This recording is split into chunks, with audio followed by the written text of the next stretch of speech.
Salam Indonesia, Anda menyaksikan berita terkini bersama saya Santi Maharani.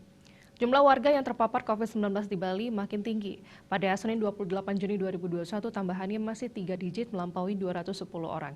Korban jiwa COVID-19 juga masih bertambah. Jumlahnya lebih banyak dari sehari sebelumnya. Warga terpapar COVID-19 di Bali semakin banyak. Dan pada Selasa 29 Juni 2021, tambahan kasus baru COVID-19 masih 3 digit, di mana jumlahnya melampaui 230 orang. Korban jiwa juga masih bertambah dan lebih sedikit dari sehari sebelumnya. Selain ada tambahan kasus baru, pasien sembuh juga dilaporkan bertambah. Jumlahnya tetap lebih sedikit dari kasus baru. Menurut data Satgas Penanganan COVID-19 Bali, terdapat 238 kasus baru. Kumulatif kasus yang ditangani Bali mencapai 49.996 orang.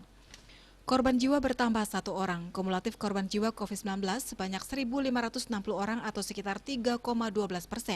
Rinciannya 1.554 WNI dan 6 WNA.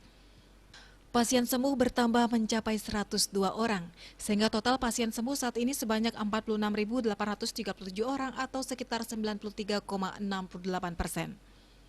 Jumlah kasus aktif yang masih dirawat maupun menjalani karantina berjumlah 1.599 orang atau 3,2%. Mereka dirawat di 17 rumah sakit dan dikarantina di Babelkesmas, UPT Nyitda, Wisma Bima, dan BPK Pering. Bali Pos melaporkan. Untuk mencegah penyebaran COVID-19 hingga pesan ibu selalu terapkan 3M, wajib memakai masker, wajib mencuci tangan, dan wajib menjaga jarak serta menghindari kerumunan.